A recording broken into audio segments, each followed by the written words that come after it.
Good morning, students. So today we will start our first chapter of civics, the Indian Constitution. So basically, what we will read here, what we will study here about Indian Constitution. What is this? What is this? Basically, what is this Indian Constitution? ये है क्या? इसके बारे में पढ़ेंगे. Why we need this? ठीक है.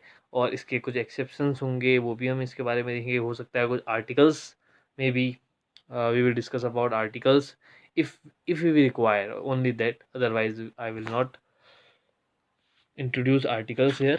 Maybe few of the articles, it will talk about few of the articles. Let's see. Okay. So first chapter, the Indian Constitution. So first topic is, why does a country need a constitution? So first of all, you tell कि why does a country need a constitution? But the first thing, what is the constitution? Constitution क्या है? तो अगर मैं अपनी भाषा में बोलूँ, if I in a simple language, constitution is a rule book, do's and don't. आपको क्या करना चाहिए, क्या नहीं करना चाहिए, रूल्स आपको इसमें दिए गए हैं. बेसिकली एक बहुत बड़ी रूल बुक है जिसमें हर सिटीजन के लिए, हर पर्सन के लिए, देखो citizen is a different thing, person is a different thing. इसको बाद में डिफ्रेंशिएट करूँगा, व्हाट इज़ द मीनिंग कि सिटीजन क्या है, एक पर्सन क्या है. ओके. तो यहाँ पर कोई सिटीजन हो चाहे पर्सन हो, हर एक के लिए क्या बने हैं, रूल्स बने हैं कि भाई क्या आपको करना है, डू एंड डोंट्स, क्या करना है क्या नहीं करना है. तो what is a constitution? Basically constitution is a rule book where it tells us that what we should do and what we should don't. Okay. So let's start with the chapter. Today, most countries in the world have a constitution. While all democratic countries are likely to have a constitution, it is not necessary that all countries that have a constitution are democratic. The constitution serves several purposes. First, it lays out certain ideals that form the basis of the kind of country that we as citizens aspire to live in. Or put another way, a constitution tells us what the fundamental nature of our society is. A country is usually made up of different communities of people who share certain beliefs but may not necessarily agree on all the issues. A constitution helps serve as a set of rules and principles that all persons in a country can agree upon as the basis of the way in which they want the country to be governed. This includes not only the type of government but also an agreement on certain ideals that they all believe the country should uphold. So basically, we all democratic while all democratic countries are likely to have a constitution, means today most countries in the world have a constitution. जो ज़्यादातर countries हैं, they have a constitution.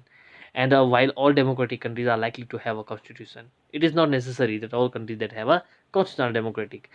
ऐसा होता है कि democratic countries का अपना constitution होता है, बट ऐसा ज़रूरी नहीं है कि के पास कॉन्स्टिट्यूशन है वो भी डेमोक्रेटिक हो.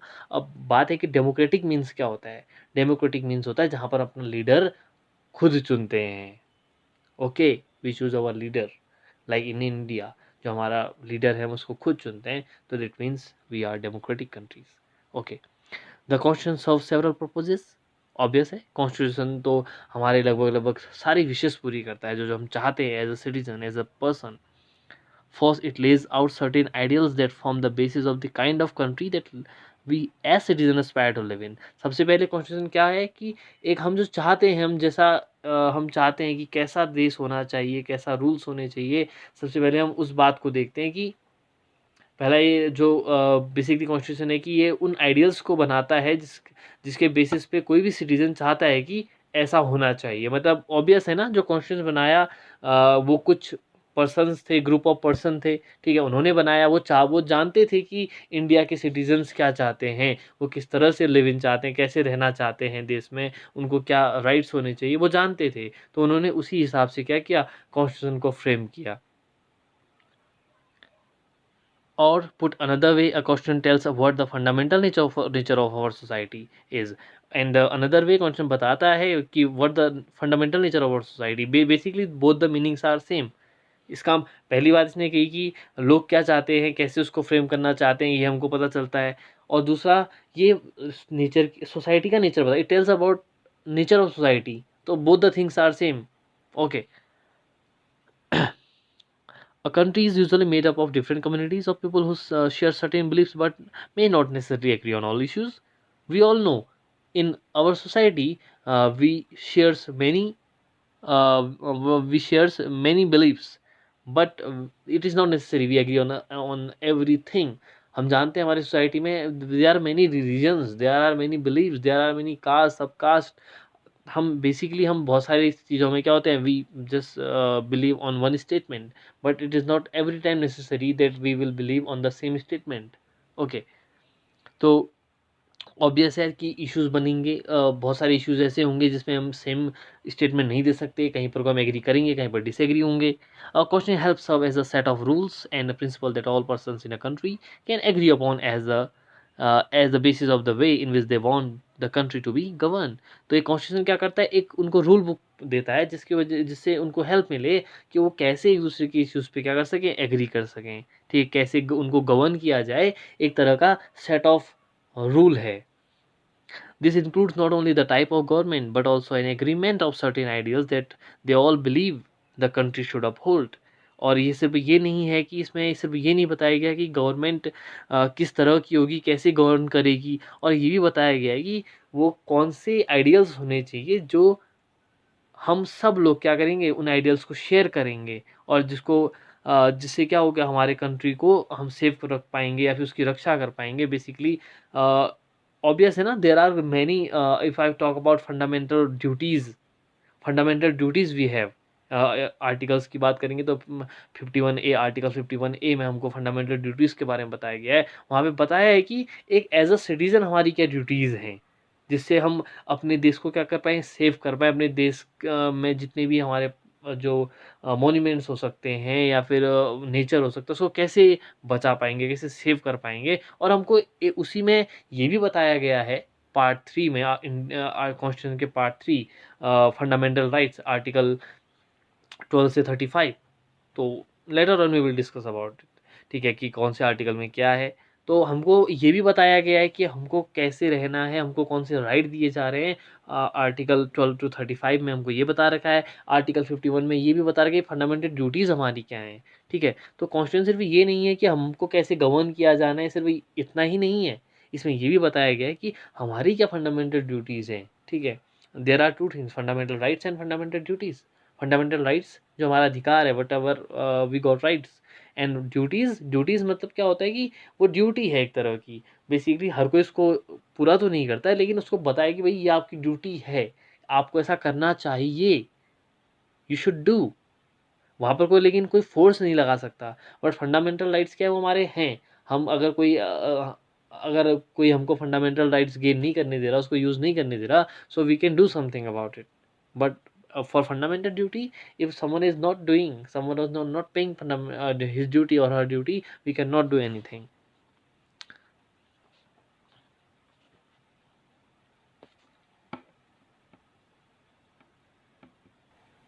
Let us try and understand what we mean by this through two contrasting situations in the recent history of Nepal, a country that borders India on the north. Until recently, Nepal was a monarchy. The previous constitution of Nepal, which had been adopted in 1990, reflected the fact that the final authority rested with the king. A people's movement in Nepal fought for several decades to establish democracy, and in 2006 they finally succeeded in putting an end to the powers of the king. The people had to write a new constitution to establish Nepal as a democracy. The reason they did not want to continue with the previous constitution is because it did not reflect the ideals of the country that they want Nepal to be, and they have fought for. Means Nepal का example दे देता है कि नेपाल ने तो आपका constitution 1990 में ही adopt कर दिया था, बट सारी पावर्स तो किसके पास थी, किंग के पास थी। तो यहाँ पर हम देखो कॉन्स्टिट्यूशन होना के साथ ज़रूरी नहीं है कि डेमोक्रेसी हो। अभी हमने बात की थी कि डेमोक्रेटिक कंट्री ज़रूरी नहीं कि कॉन्स्टिट्यूशन है तो वो डेमोक्रेटिक ही होगा, मोनार्की भी हो सकता है। नेपाल इसका एग्जाम्पल था। बट 1990 में जो कॉन्स्टिट्यूशन बना तो final authority rested with the king, जो फाइनल पावर थी किंग के हाथ में थी। So a people's movement in Nepal fought for several decades to establish democracy in 2006। They finally succeeded in putting an end to the powers of the king. तो वो जो चाहते थे एक आइडियल कॉन्स्टिट्यूशन कैसा होना चाहिए जिसके लिए वो लड़े थे, वो उनको नहीं मिल पाया। लेकिन 2006 में finally they succeeded in putting to end the powers of the king. The people had to write a new constitution to establish Nepal as a democracy. तो उनको अब नया कॉन्स्टिट्यूशन लिखना था, क्योंकि जो पुराना कॉन्स्टिट्यूशन था वो किंग के फेवर में था, वहाँ पर कोई डेमोक्रेसी नहीं थी। मीन्स एक तरह का जो पावर होनी चाहिए किसके हाथ में, बेसिकली पब्लिक के हाथ में, कि वो किसी को चुने या फिर किसी को हटाएं, वो होना चाहिए। बट यहाँ पर को कुछ चेंजेस था, लेकिन वो नहीं चाहते थे ऐसा हो, तो उन्होंने क्या किया, they fought for it. The reason that they did not want to continue with the previous constitution is because it did not reflect the ideals of the country that they want Nepal to be and that they have fought for, जिसके लिए वो लड़े थे, वो उसको उनको वैसा question नहीं मिला। तो उनको चाहिए था कि पूरा पूरा डेमोक्रेसी चाहिए थी, वो किंग हटाना ही चाहते थे। As in the game of football, in which a change in the constitutive rules will change the game altogether, Nepal, by moving from a monarchy to a democratic government, needs to change all its constitutive rules in order to usher in a new society. This is why the people of Nepal adopted a new constitution for the country in 2015. The caption alongside elaborates Nepal's struggle for democracy. तो जैसे football में rules change होके game ही change हो जाता है, वैसे ही उनको भी मोनार्की वाला जो कॉन्स्टिट्यूशन था, दे वांटेड टू चेंज। ठीक है, तो उन्होंने चाहते थे कि अगर आप पूरा डेमोक्रेसी चाह रहे हो तो ऑब्वियस है आपको पुराने रूल बुक भी क्या करनी पड़ेगी, चेंज करनी पड़ेगी डेमोक्रेसी के हिसाब से।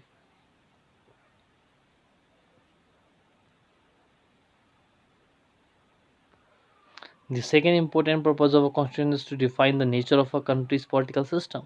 For example, Nepal's earlier constitution stated that the country was to be ruled by the king and his council of ministers.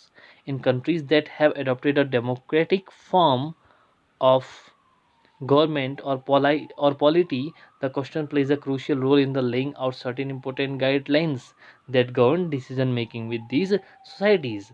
Basically होता क्या है कि जो नेपाल था, नेपाल में क्या था कि कॉन्स्टिट्यूशन था, मोनार्की भी थी, तो सारी पावर्स किसके हाथ में रहती थी, मोनार्की के हाथ में रहती थी। तो कहीं ना कहीं ये प्रॉब्लम रहता है कि कहीं डिक्टेटरशिप ना हो जाए, ठीक है, सारी पावर्स अपने हाथ में ना ले ले। तो इसीलिए डेमोक्रेसी होना बहुत ज़रूरी है। Okay, democracy is very important and constitution plays a crucial role in this. In a democracy, we choose our leaders so that they can exercise power responsibly on our behalf. However, this is always the possibility that these leaders might misuse their authority, and the Constitution usually provides a safeguard against this. This misuse of authority can result in gross injustice as demonstrated in the classroom situation below. Means होता क्या, democracy constitution gives us power to choose our leader, ठीक है, but it is also a possibility, there is also a possibility that the leader what we have choose, it can, he or she can use misuse his or her power. It is also a possibility. So constitution has also stated some rules that whether if anyone will misuse his or her power, so there is also rule that why he or she will not use. If someone is using any if someone is misusing any power, तो there is also rule for him or her. Okay, लेकिन ऐसा होता नहीं है कि कोई misuse कर सके, क्योंकि वहाँ पर को पता है कि कॉन्स्टिट्यूशन में रूल्स बने हुए हैं, ऐसा नहीं हो पाता। ठीक है, जैसे अगर कोई लीडर अपने अपने किसी भी मतलब वो चाह रहा है कि अपने हिसाब से चलूँ, तो ऐसा पॉसिबल नहीं है। अपोजिशन होता है, ठीक है, बहुत सारे रूल्स होते हैं, जुडिशरी वहाँ पर है, ठीक है, जुडिशरी से इंडिपेंडेंट, ठीक है, तो वहाँ वहाँ पर किसी का फोर्स नहीं होता। तो अपने वो देखती है कि कहाँ पर को कौन से डिसीजन है जो सही है या गलत है। आर्टिकल 13 इस बात को रिप्रेजेंट करता है, बाद में इस बारे में मैं बताऊँगा। ठीक है, तो इसके बारे में इसने नीचे एक स्टोरी दे रखी है, इस स्टोरी को आप देखेंगे। In democratic societies, the Constitution often lays down rules that guard against the misuse of authority by our political leaders. In the case of the Indian Constitution, about which you will read more later in this chapter, many of these laws are contained in the section of fundamental rights. Do you recall the chapter on the Dalit writer Om Prakash Valmiki's experience in the school from your class 7th book?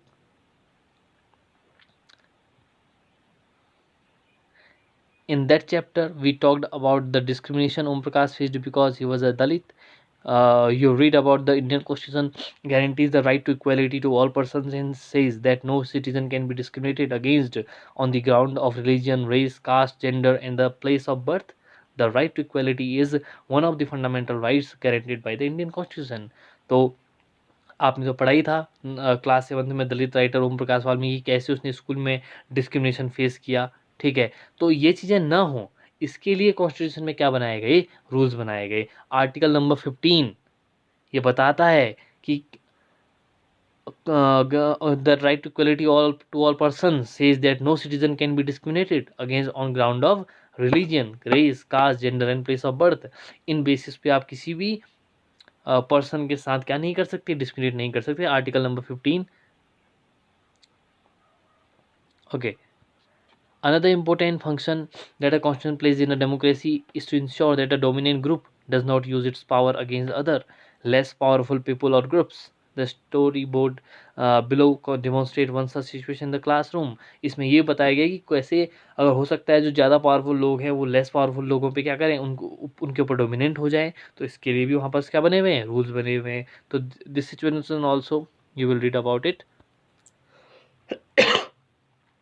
Such unhealthy situations can occur in a democratic society too, where a majority can continuously enforce decisions that exclude minority and go against their interest. As the above storyboard illustrates, every society is prone to this tyranny of the majority. The constitution usually contains the rules that ensure that minorities are not excluded from anything that is routinely available to the majority. Another reason why we have a constitution is precisely to prevent this tyranny or dominant by the majority of a minority. This can refer to one community dominating another, that is inter-community domination, or members of one community dominating others within the same community, that is intra community domination. तो यहाँ पर को इस constitution में ये चीज़ भी देखी गई है कि कहीं मेजर कम्युनिटी वाले माइनर कम्युनिटी वालों को क्या ना करें, उनको एक्सक्लूड ना कर दें, उनको वो राइट्स ना मिल पाएँ। तो इस चीज़ को भी यहाँ पर को देखा गया। तो कॉन्स्टिट्यूशन में रूल्स बने हैं, रूल्स के एक्सेप्शंस हैं कि वहाँ पर को बताया है कि अगर आप क्या कर सकते हैं क्या नहीं, आप कोई भी डिस्क्रिमिनेशन नहीं करेंगे मेजोरिटी ग्रुप वाले माइनर मेजोरिटी के साथ। ओके, तो क्वेश्चन में सारे रूल्स की बात कर रही है। Articles, we will go through the articles also कि in which article what it has written. There are more than 395 articles, basically 395 articles, but अगर वैसे चले तो 460 के आसपास पहुँचते हैं। ठीक है, तो हम ये भी देखेंगे। This can refer to one community dominating another, that is inter community domination. अगर एक कम्युनिटी दूसरी कम्युनिटी को डोमिनेट कर रही है तो वो इंटर कम्युनिटी है, इंटर कम्युनिटी डोमिनेशन। और members of the one community dominating others with in the same community, that's intra community domination. अगर एक ही कम्युनिटी के अंदर दो तरह के लोग हो गए तो वहाँ पर को उसको इंट्रा कम्युनिटी बोलेंगे, और अगर दो कम्युनिटी के लोग हैं तो इंटर कम्युनिटी डोमिनेटिंग हो जाएगा। Okay, the third significant reason why we need a constitution is to save us from ourselves. This may sound strange, but what is meant by this is what we might at times feel strongly about an issue that might go against our larger interest, and the constitution help us guard against this. So what does it mean? It sound strange ना कि अपने आप को ही कैसे बचाना है। तो कभी कभी हम कहते हैं किसी इश्यू पे हम बहुत कभी बहुत हार्ड हो जाते हैं, तो उससे क्या होता है कि कभी कभी हमारा खुद का नुकसान भी हो जाता है। ठीक है, तो इसके लिए बचाने के लिए भी कॉन्स्टिट्यूशन हमको क्या करता है, हेल्प करता है। ठीक है, इसके लिए आपको क्या देखना पड़ेगा, इस स्टोरी बोर्ड को देखेंगे हम एक बार। ठीक है, Sabnam is in a fix. She has a decision to make. I have 2 chapters left to revise for tomorrow's test, but it is time for my favorite TV program I am dying to watch. But if I do that, I won't have time to finish my revision. Okay, and here it says, Sabnam, why are you looking so worried. It says, I want to watch this TV program, but I have a test tomorrow. If you all watch TV, I will also want to watch. I have an idea. What if no one watches TV tonight? Then I may not be tempted. कि एक जगह तो कहा जा रहा है कि नहीं, मैं इसको देखना ही देखना है, लेकिन फिर रिवीजन नहीं हो पाएगा। एंड अदर चीज़ कि अगर आप सभी नहीं देखो तो I will not be tempted for it. ठीक है, it's good thing I did not watch TV. There are so many questions from the last two chapters. So, why was Sabnam happy that she had not watched TV? What would you have done in a similar situation? आप क्या करते इस situation में होते तो? Similarly, the questions help to protect us against certain decision that we might take that could have an adverse effect on the larger principles that the country believes in. For example, it is possible that many people who live in a democracy might come to strongly feel that party politics has become so acrimonious that we need a strong dictator to set this right. Swept by this emotion, they may not realize that in the long run, dictatorial rule goes against all their interests. A good constitution does not allow these whims to change its basic structure. It does not allow for the easy overthrow to provisions that guarantee rights of citizens and protect their freedom. ये कहता है कि कभी-कभी मुझे लगता है कि भाई कॉन्स्टिट्यूशन अच्छा काम नहीं कर रही है, acrimonious that we need in a political has become so acrimonious. तो हमको चाहिए एक स्ट्रॉन्ग डिक्टेटर चाहिए जो सबको सही कर दे। कभी हमें लगता है कि भाई ये जो पॉलिटिक्स तो ये इसी में अपनी अपनी पॉलिटिक्स खेलते रहते हैं, तो हमको एक डिक्टेटर चाहिए जो सिर्फ हमारे लिए करे। लेकिन हम ये नहीं जानते कि डिक्टेटरशिप लॉन्ग टर्म में आके हमारे इंटरेस्ट के अपोजिट में आ जाएगा, अगेंस्ट हो जाएगा। ठीक है, तो जो a good constitution does not allow these whims to change its basic structure. एक अच्छा कॉन्स्टिट्यूशन जो होता है वो अपने बेसिक स्ट्रक्चर में कोई चेंजेस नहीं चाहता है, नहीं होने देता है। It does not allow for the easy overthrow of provisions that guarantee rights of citizens and protect their freedom. ये बेसिक स्ट्रक्चर वाला टर्म है, इसको थोड़ा सा दिमाग में रखना। बेसिक स्ट्रक्चर इस टर्म के बारे में ये बहुत ही इंपॉर्टेंट टर्म है, बेसिक स्ट्रक्चर। तो इससे जुड़े एक there is a one case, Keshavananda Bharati case. कभी इसको अच्छे से मैं आपको एक्सप्लेन करूँगा कि what happened in Keshavananda Bharati case. ये बेसिक स्ट्रक्चर वाला टर्म ही वहाँ से आया हुआ है। ठीक है, तो इसलिए कॉन्स्टिट्यूशन आपको ऐसा कोई राइट नहीं देता है कि जिससे आप पूरा कॉन्स्टिट्यूशन ही चेंज कर दो। ठीक है, क्योंकि ये कभी कभी हमारी तरफ से लिया गया डिसीजन हमारे ही अगेंस्ट हो जाता है। तो वो इसको भी देखता है कि कोई ऐसा डिसीजन आप न लो कि जिससे आपका ही नुकसान हो जाए। From the above discussion, you will understand that the constitution plays a very important role in democratic societies. हमको पता चला और इससे हमको पता चलेगा आगे कि कैसे कॉन्स्टिट्यूशन एक इम्पोर्टेंट रोल प्ले करता है डेमोक्रेटिक सोसाइटीज़ में। उसने हमको राइट्स भी दिए हैं, डिस्क्रिमिनेशन होने से भी बचा रहा है। ठीक है, और कोई बड़ा डिसीजन लेने से ही बचा रहा है जिससे हमारा खुद का ही नुकसान ना हो। ठीक है, तो अभी इसमें और भी बहुत चीज़ें आएंगी, आर्टिकल्स आएंगे, कुछ केसेस भी आ सकते हैं। तो I will explain all these things, so don't worry about it. Okay, so now let us try understand the ways in which the above points get translated into certain ideals and the rules by studying some key features of the Indian Constitution। तो इसके बारे में अब हमको कुछ की features देखेंगे Indian constitution के क्या हैं जो हमने ऊपर तक पढ़ा। अब इसको थोड़ा और एक्सप्लेनेशन होगा इसका। So we will later we will do it. Okay, so the new topic we will do it in next video. So in this chapter it is going to more interesting, means in history, history and civics, they both are connected topics. Okay, but in a different manner। Modern history जब आप पढ़ते हैं तो वहाँ पर कोई थोड़ा connect होती हैं चीज़ें, लेकिन मॉडर्न हिस्ट्री भी बाद में 1947 के बाद की जो हिस्ट्री है इंडिया की, after freedom when we got, तो उसके बाद की जो हिस्ट्री है वो पूरी इस कॉन्स्टिट्यूशन से ही कनेक्ट है। क्योंकि जितने भी रूल्स बने, जितने भी रूल्स में चेंजेस आए, for each and every changes there is a history. कुछ ना कुछ हिस्ट्री उसके पीछे है कि उसमें वो कॉन्स्टिट्यूशन में ये रूल्स बनाए गए। ठीक है, तो हम बाद में इसको देखेंगे। ठीक है, that's all for today. Thank you.